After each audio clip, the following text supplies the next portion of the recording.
আসসালামু আলাইকুম। পঞ্চম শ্রেণীর গণিত বই নিয়ে ধারাবাহিকভাবে আলোচনা করছিলাম। তার ধারাবাহিকতা 134 নম্বর পৃষ্ঠাটি নিয়ে আলোচনা করছিলাম, সময়ের রূপান্তর। আমরা এখান থেকে যদি দেখি, সাদিকা তার বাবা মার সঙ্গে গ্রামের বাড়িতে বেড়াতে গিয়ে 1 মাস 2 সপ্তাহ 4 দিন থাকলো। তাহলে সে তার গ্রামের বাড়িতে মোট কত সেকেন্ড অবস্থান করেছিল? তাহলে সময়টাকে আমরা সেকেন্ডে নিয়ে যাব। 1 মাস 2 সপ্তাহ, আগে এটাকে আমরা দিনে নিয়ে যাব, দিন থেকে আমরা এটাকে মাসে, আমরা মাস থেকে সপ্তাহে, সপ্তাহ থেকে দিনে, মোট কথা সবগুলোকে আমরা দিনে নিয়ে যাব। আমরা এটাকে সেকেন্ডে কিভাবে রূপান্তর করতে পারি? আমরা পূর্বের ক্লাসে ধারণা ব্যবহার করে এটির সমাধান করতে পারি। যেমন 1 মিনিট সমান 60 সেকেন্ড, তাহলে 1 ঘন্টা সমান 60 মিনিট, তাহলে 60 গুণ 60 তার মানে 3600 সেকেন্ড। আর একদিন সমান 24 ঘন্টা, তাহলে 24 গুণ 36 সেকেন্ড তার মানে 86,400 সেকেন্ড। তাহলে 1 সপ্তাহ সমান 7 দিন, তাহলে 7 গুণ 86,400 সেকেন্ড সমান 6,04,800 সেকেন্ড। এখানে মোট অতিবাহিত সময় অর্থাৎ 1 মাস 2 সপ্তাহ 4 দিনের মধ্যে সবচেয়ে ছোট সময় হলো দিন। তাই প্রথমে সম্পূর্ণ সময়কে দিনে রূপান্তর করি। 1 মাস সমান 30 দিন, 2 সপ্তাহ সমান 2 গুণ 7 মানে 14 দিন, আর এদিকে হলো 4 দিন। তো সবগুলো আমরা যোগ করব, যোগ করলে 30, 14 আর 4 যোগ করলে 48 দিন হচ্ছে। এখানে আমরা পূর্বে জেনেছি 1 দিন সমান 24 ঘন্টা, তাহলে 48 দিন সমান 48 গুণ 24 তার মানে 1152 ঘন্টা।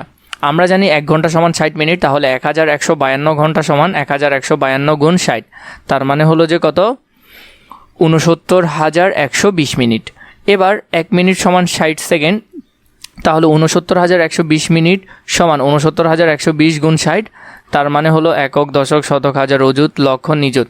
এখানে হলো একক, দশক, শতক, হাজার, অযুত, লক্ষ, নিযুত। 41,47,200 সেকেন্ড। তাহলে সাদিকা তার গ্রামের বাড়িতে মোট 41,47,200 সেকেন্ড অবস্থান করেছিল। আর পরবর্তীতে যদি আমরা দেখি, 1 বছরকে ঘন্টা, মিনিট ও সেকেন্ডে রূপান্তর করলে কত হবে? এই সমাধান আমরা আগের নিয়মে করতে পারি। 1 বছর সমান 365 দিন, আর 365 দিনকে 24 ঘন্টা দিয়ে গুণ করলে মোট ঘন্টা হয় 8,760 ঘন্টা। 8,760 ঘন্টাকে 60 মিনিট দিয়ে গুণ করলে আমরা পাই 5,25,600 মিনিট। 5,25,600 মিনিটকে 60 দিয়ে গুণ করলে 3,15,36,000 সেকেন্ড। 1 নম্বরে নিচের সমস্যাগুলো সমাধান করি। ধরি 1 মাস সমান 30 দিন, তাহলে 2 বছর 5 মাস। তো 2 বছরকে আমরা কি করব?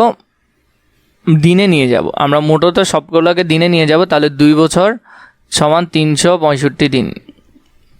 365, তাহলে 2 বছরকে 365 দিয়ে করার পর এরপর 5 মাস। তো 5 মাসকে কত দিয়ে গুণ করতে হবে? 30 দিয়ে। 3 5 15, 365 গুণ 2 সমান 730, আর 3 5 15 যোগ 150 আর কি, মানে 150, তাহলে হলো কত? 880, তার মানে 880 দিন। 880 দিন। এরপরে 15 বছর 7 মাস। তো 15 বছর মানে 15, এখানে বছর থেকে আমাদেরকে দিনে যেতে হবে, তাহলে 365 দিন। এরপরে এটাকে আমরা যদি বের করি, তাহলে এখানে হলো 7 মাস, তাহলে 7 গুণ 30, তাহলে কত দিন হচ্ছে আমরা সেটা বের করব। তাহলে হলো 15 গুণ 365 সমান 5,475 যোগ 210, 3 7 21 মানে 210, 5,685, 5,685, তাহলে 5,685কে আমরা কি করব? ঘন্টা দিয়ে গুণ করব। দিন তো 1 দিন সমান 24 ঘন্টা, তাহলে আমরা 24 দিয়ে গুণ করব। তাহলে 24 দিয়ে গুণ করব। এটাকে যদি আমরা 24 দিয়ে গুণ করি, গুণ 24, তাহলে 1,34,440 ঘন্টা, 440 ঘন্টা।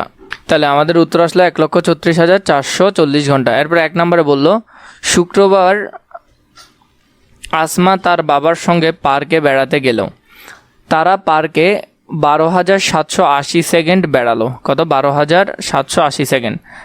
আসমা তার বাবার সঙ্গে পার্কে কত মিনিট ঘুরলো? তাহলে এটাকে 1 মিনিট সমান 60 সেকেন্ড, তাহলে আমরা কি করব? 60 দিয়ে ভাগ করব। তাহলে এখান থেকে আমরা যদি বের করি, 1 নম্বরে আমরা জানি 60 সেকেন্ড সমান 1 মিনিট, তাহলে 1 সেকেন্ডকে আমরা বের করতে পারি 1 ভাগ 60-এর। তাহলে এখানে আছে 12,780 সেকেন্ড, তাহলে নিচে 60 দিয়ে ভাগ করে 0 0 কাটা, তার মানে আমরা 6কে যদি এটা কাটি তাহলে 213 মিনিট। কত মিনিট? 213 মিনিট। আসমা তার বাবার সাথে পার্কে ঘুরে বেড়ালো 213 মিনিট। তাহলে উত্তর হবে কত? 213 মিনিট। তাহলে খ নম্বরে বললো আসমা তার বাবার সাথে পার্কে কত ঘন্টা কত মিনিট ঘুরে বেড়ালো। তাহলে আমরা এটাকে এখন ঘন্টায় নিয়ে যাব। আমরা জানি 60 মিনিট সমান 1 ঘন্টা। তাহলে আমরা এটাকে যদি বের করি তাহলে 213 মিনিট বের হলো। এটাকে যদি 60 দিয়ে ভাগ করি তাহলে 60 দিয়ে ভাগ করলে 3 ঘন্টা থাকে, আরও 33 মিনিট এক্সট্রা থাকে, তার মানে 3 ঘন্টা 33 মিনিট। তাহলে আসমা তার বাবার সাথে 3 ঘন্টা 33 মিনিট ঘুরে বেড়ালো। তাহলে কত ঘন্টা? 3 ঘন্টা 33 মিনিট। পরবর্তী কোশ্চেন 2 নম্বরে, গ্রীষ্মের ছুটিতে স্কুল বন্ধ দিলে রুবেল তার বড় চাচার বাড়িতে বেড়াতে গেল এবং সেখানে সে মোট 12,960 মিনিট থাকলো। তাহলে সে সেখানে কত দিন থাকলো? তাহলে দিনে নিয়ে যেতে হবে। তাহলে আমরা এখানে লিখতে পারি, আমরা জানি 60 মিনিট সমান 1 ঘন্টা। তাহলে আমরা এটাকে মিনিট থেকে কোথায় নিয়ে গেলাম? ঘন্টায় নিয়ে গেলাম। তার মানে 216 ঘন্টা, কারণ ভাগ করলেই চলে আসবে। আমরা জানি 24 ঘন্টা সমান 1 দিন। তাহলে 216 ঘন্টা ইকুয়াল আমরা 24 দিয়ে যদি ভাগ করি তাহলে হলো 9 দিন। কত দিন? 9 দিন। রুবেল তার বড় চাচার বাড়িতে 9 দিন থাকলো। কত দিন? 9 দিন থাকলো। পরবর্তীতে 3 নম্বরে, মাইনুল তার বড় বোনের থেকে 3 বছর 2 মাস 5 দিন ছোট। কত? 3 বছর 2 মাস 5 দিন। 1 নম্বর, মাইনুল তার বোনের থেকে কত দিনের ছোট? মাইনুল তার বোনের থেকে কত দিনের ছোট সেটা বের করতে হবে আমাকে। তাহলে আমরা জানি 1 বছর সমান 365 দিন আর 1 মাস সমান 30 দিন। তাহলে 3 বছর 2 মাস 5 দিন, আমরা এটাকে 365 বছরকে দিনে নিয়ে গেলাম, 30 দিয়ে গুণ করে 2 মাসকে দিনে নিয়ে গেলাম, 5 সবগুলো যোগ করলাম, যোগ করার পর আসলো কত?